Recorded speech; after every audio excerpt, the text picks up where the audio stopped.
네, YTN 라디오 생생경제 2부로 이어가겠습니다. 간밤에 들어온 소식이죠. 내년도 최저임금이 진통 끝에 투표로 또 결정이 됐습니다. 올해보다 3.7% 올라서 시간당 1,700원, 월급으로 환산하자면요 223만 6,300원으로 결정이 됐는데요. 언제나 또 그랬듯이 양쪽 모두 만족스럽지 못하다는 평가가 나옵니다. 자, 그런가 하면은 AI 반도체 특수로 올해 경제 성장률 전망치가 기존 2%에서 3%로 높아졌습니다. 여기에 따라붙는 게 N% 성과급 논란인데요. 이거 정말 누가 시작했는지 나쁜 선례를 만든 건 아닌지 걱정이 되는 부분이 있습니다. 전문가와 함께 노동 이슈들 다양하게 살펴보겠습니다. 정흥준 서울과학기술대학교 경영학과 교수 연결돼 있습니다. 교수님 나와 계십니까? 예, 안녕하세요. 예, 안녕하십니까 교수님. 먼저 최저임금 이야기부터 해보도록 할까요? 최저임금이 올해보다 3.7% 오른 시간당 1,700원으로 결정이 됐습니다. 적절하다고 보십니까? 예, 적절한 선에서 결정됐다고 보는데요. 노사는 뭐 서로 불만들은 좀 있겠지만 원래 네. 최저임금이라는 게 물가 인상을 좀 많이 반영을 해야 되는데요. 네. 올해 물가 인상 뭐 한 3% 정도로 보고 있는데 그거보다는 약간 더 높게 결정된 것 같아요. 그런데 지난 한 3년 동안은 최저임금보다는 좀 낮게 결정된 것도 좀 있었거든요. 네. 그래서 아마 그런 것들이 좀 반영되었을 거라고 보고요. 최저임금이 워낙에 영세 자영업자들하고 또 저임금 노동자들 간에 보이지 않는 경쟁이 좀 있다 보니까 결정이 좀 힘들긴 한데요. 그래도 바람직하게 결정된 범위라고 생각을 합니다. 네. 참 이게 항상 논란이 되는 게 이런 부분인 것 같아요. 노동계에서는 물가 상승률보다는 그래도 더 높아야 된다 이렇게 주장하는 거, 이거 일리 있는 얘기고요. 반대로 네. 경영계 쪽에서는 지금 소상공인들, 그러니까 바닥 경기가 워낙 나쁘기 때문에 이거 동결해야 된다, 이 말도 들어보면 일리가 있거든요. 이게 네네. 참 그래서 어려운 것 같은데 어느 쪽에 더 예. 무게를 둬야 됩니까? 아무래도 이제 물가 상승을 고려하는 게 맞는 것 같습니다. 이제 왜냐면은 최저임금이라는 게 적용되시는 분들은 한 400만 명 내외이긴 한데, 예. 최저임금에 영향을 받는 사람들까지 하면은 그 수보다는 훨씬 더 많거든요. 네, 그러다 보니까 전체 국가의 중위소득 아래에 있는 분들의 임금에 영향을 미치는 게 워낙 커서 이걸 너무 저임금으로 가져가면 또 내수에도 그 자체로도 나중에로 보면은 소상공인들한테 오히려 부정적인 결과도 좀 있거든요. 그러니까 그런 네. 면을 보자 그러면 물가가 올라가는 것만큼은 최저임금이 올라가야 되는데, 사실 그동안 너무 좀 급작스럽게 많이 오를 때도 있었고 이게 또 너무 안 오를 때도 있다 보니까 조금은 기준 같은 것들이 좀 마련이 돼야 되는데 그런 부분들이 아직은 없는 게 좀 아쉬운 부분인 것 같습니다. 그래서 이번에 고객위원들이 최저임금 개편을 논의할 위원회를 만들어봐라 권고를 했다 그러는데, 이번엔 좀 제대로 논의를 해서 전반적인 제도를 들여다봤으면 좋겠습니다. 자, 네네. 이제 다른 이슈로 가볼까요? 어제 국무회의에서 정부가 올해 하반기 경제 성장 전략을 발표를 했습니다. 성장률 전망치를 기존 2%에서 3%로 대폭 높였는데요. 역시 반도체 초호황이 그 배경에 있습니다. 자, 그런데 이렇게 일부 기업들이 돈을 잘 벌고요, 일부 기업들이 막대한 성과급도 지급을 한다, 이런 이야기가 전해지니까 소위 말하는 N% 성과급, 이 논란이 커지고 있어요. 현대차 노조도 순이익의 30%를 성과급으로 달라면서 파업에 들어갔어요. 네네, 맞습니다. 그런데 이 N% 성과급, 주주는 요구할 수 있죠. 주주는 자녀 청구권자니까. 그런데 노동자들이 네. 이걸 요구하는 게 맞는 겁니까? 노동조합은 주로 이제 대기업에서 있었는데요. 그동안 계속 성과급에 대해서 교섭을 해왔었고요. 예. 그래서 성과급을 가지고 교섭하는 것 자체가 교섭 의제가 아니다, 그런 말씀을 하시는 분들도 계시긴 한데, 현실에서는 이미 교섭 의제로 돼서 예. 많이들 하고 있는 것이었는데요. 또 성과급은 그동안은 이제 노동조합에서 설계한 임금이 아니라 이제 회사에서 동기부여 측면으로 제공되었던 그런 임금의 한 방식이어서 그 자체가 그 교섭이 아니다라고 보기는 어려운 것 같습니다만, 네. 앵커께서 말씀해 주신 대로 예전과 같은 방식으로 성과급을 나누는 거는 적절하지 않다, 그런 주장들이 상당히 많습니다. 그 이유는 알고 계시겠지만 상당한 예기치 못한 정도의 수익이 발생을 했는데 그걸 노사가 나누게 되면은 말씀해 주시고 알고 있는 바처럼 5억, 6억에 해당하는 성과급을 받는 게 정당한가라는 문제 제기가 될 수가 있는 것 같습니다. 이 부분 참 어려운 문제인데, 교수님께서는 어떤 네네. 식으로 정리를 하는 게 맞다고 생각을 하세요?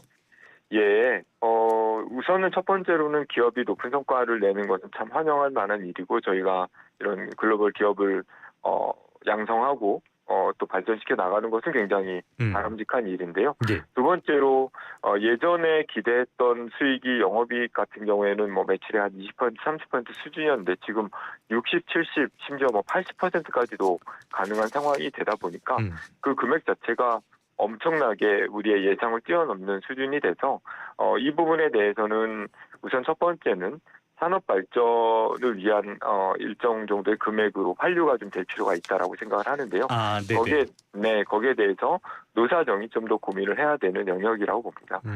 그런 산업 발전의 측면으로 보자면 뭐 기술 개발을 위한 투자라든지 또는 부품사의 어떤 R&D 투자라든지 또는 인력 양성도 굉장히 중요한 것 같고요. 네. 전반적인 산업의 경쟁력을 확보하기 위한 방안들이 좀 필요한데 그러려면 노사 간의 이런 협소한 교섭만으로는 좀 어렵고 조금 더 이런 그 논의를 위한 사회적 대화라든지 아니면 기업도 뭐 본인 기업도 물론 대단히 중요하고 본인 기업이 만들어낸 성과를 사회적으로 나누는 게 좀 익숙하진 않고 그런 게 부담스러울 수는 있는데요. 그것도 아까도 말씀드린 것처럼 이 산업 자체가 더 강건해져야 사실은 기업도 더 많은 수익을 이후에 낼 수 있으니까 네네. 그런 측면의 접근이 필요해서 기존의 단체 교섭만으로는 좀 부족하지 않을까 생각을 합니다. 하긴 반도체나 로봇 같은 거는 이미 일개 기업만의 문제는 아니게 됐으니까요. 국가의 전략 그렇습니다. 산업이 됐으니까 말씀하신 대로 노사정의 어떤 논의가 필요하지 않을까라는 생각이 들고요. 그런데 이번에 현대차 노사의 이슈 가운데 또 큰 걸 하나 보자면은 아틀라스 도입이 아닌가 싶어요. 이것도 노사 관계에 많은 변화를 예고하는 문제인 것 같은데 현대차는 2028년부터 아틀라스 3만 대를 생산을 하겠다. 그리고 내후년쯤에는 현대차 공장에 이거를 투입을 하겠다라는 이야기를 하고 있단 말이죠. 현대차가 그래서 시급제였던 월급 체계를 완전 월급제로 바꾼다고 하는데 원래 현대차가 시급제였습니까? 예, 맞습니다. 시급제이긴 했는데요. 예. 호봉이라든지 이런 것들을 시급에다가 반영하는 방식이어서 월급제하고 뭐 차이가 없지 않냐 그런 이 주장도 있었지만 실제로는 이제 시급비 기본 구조이고 월급제로 요구하는 것은 가장 이해하기 쉬운 건 이제 잔업이라든지 특근이라든지 뭐 그런 부분들에 대한 영향이 상대적으로 적죠. 월급으로 일정 금액이 나가게 되면 정해져 있으니까. 예. 네, 그렇습니다. 그래서 그런 요구들을 꽤 오래전부터 자동차 산업 노동조합들을 해왔었는데요. 이거는 좀 이슈가 좀 있습니다. 왜냐하면은 이 자동차 쪽에 일하시는 분들이 시간을 딱딱 정해서 일을 하고 그 시급을 가지고 계속해서 급여를 받았었는데 이 고용 안정성을 위해서 월급제를 주장하시는 것은 이해는 되지만 그걸 노동조합이나 회사가 합의하기까지는 상당히 많은 장애들이 좀 있지 않을까 싶습니다. 자, 시급제. 일부 생산직 하시는 직원분들은 이 시급제를 더 선호한다는 얘기도 듣기도 했었고요. 그래서 네네. 고연봉일 수 있었던 배경이 특근이라든지 야근이 잦았던 이 시급제 기반의 월급 체계였다라는 이야기도 들었거든요. 그런데 네네. 회사 입장에서는 이런 야근이나 특근, 로봇이 대신하면은 이거 돈도 아끼고 좋겠네라는 생각이 들 네네. 법도 하거든요. 이게 대체되는 거 네네. 아닙니까? 예, 맞습니다. 그래서 뭐 아틀라스가 실제로 생산 현장에 투입될지 안 될지는 모르겠지만 예. 가까운 미래에 적용되지 않을까 싶습니다. 그런데 현대자동차가 다른 우리 글로벌 자동차들하고 비교해 보면 토요타도 있고 폭스바겐도 있지 않습니까? 예. 비교해 보면은 자동화가 생각보다 상대적으로 훨씬 빨랐습니다. 다른 글로벌 자동차 기업보다. 빠른 그때도 편이에요? 예. 예, 굉장히 빨랐습니다. 저희가. 그리고 굉장히 표준화된 모듈 시스템을 가지고 있고요. 그때도 현대자동차 노동조합은 아마 걱정이 상당히 컸을 텐데요.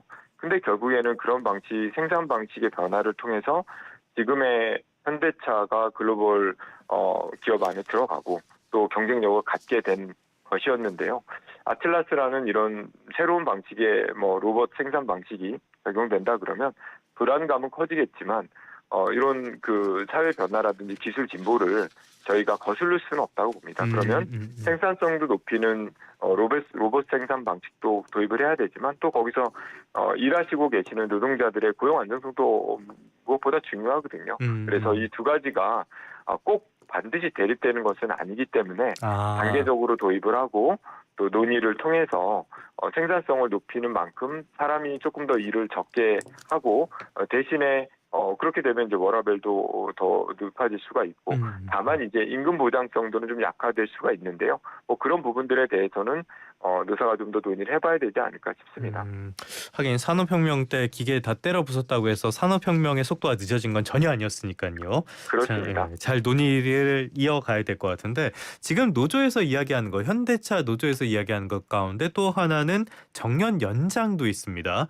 60세 이후에 2년간 계약직 고용을 한다고 지금은 알려져 있는데 이거를 65세까지 연장하고 플러스 알파로 하자는 거예요.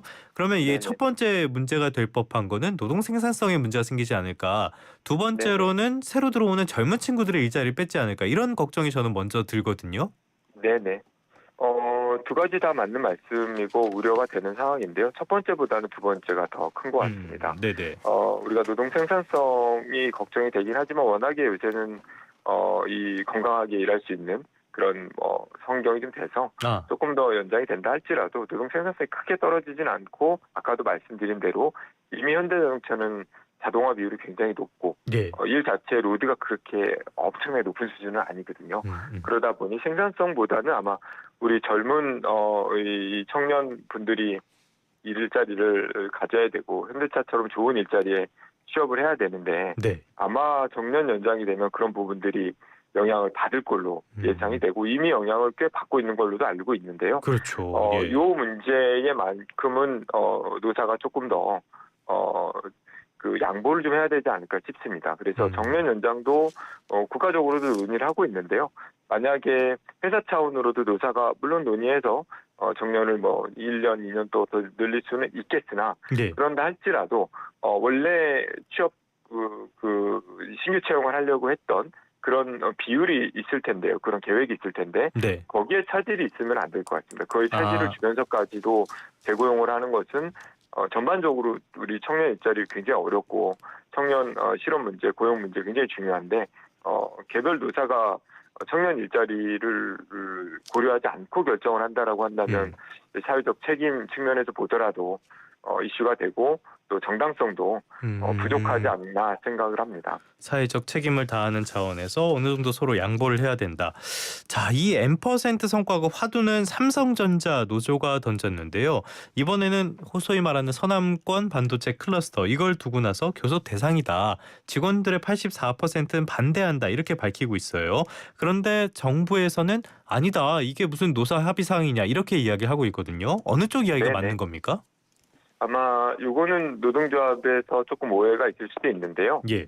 그러니까 노동조합의 교섭 의제가 되려면 지금 삼성 공장이 있는 그 용인이라든지 수원 남쪽에 이런 쪽에 지역돼 있는 곳에서의 공장을 줄이고, 네. 만약에 서남권에 뭔가를 더 다른 공장을 만들어서 기존에 고용이 좀 위협을 받는다라든지 아니면은 임금이 대폭 하락될 가능성이 있다라든지 이렇게 된다 그러면 교섭 의제가 될 텐데요. 예. 지금의 서남권 메가 프로젝트라고 하는 것은 지금 경기 화성 쪽에 있는 공장도 더 늘리면서 동시에 글로벌 생산 수요에 맞추기 위해서 새로운 공장을 만드는 거여서 사실은 우려하는 고용 안정의 이슈가 있다라든지 아니면은 무슨 임금이 갑자기 하락할 것이라든지 그런 것들이 전혀 예상되지 않거든요. 예. 그러다 보니까 이거를 반대를 한다라고 하면 뭔가 명분이 있고 근거가 있어야 되는데 그런 부분들이 좀 부족하지 않나 싶습니다. 그렇다면 기존에 있었던 일자리라든지 사업 영역이 네. 축소되지 않는다는 가정이 있으면 교섭 대상이 안 되는 겁니까?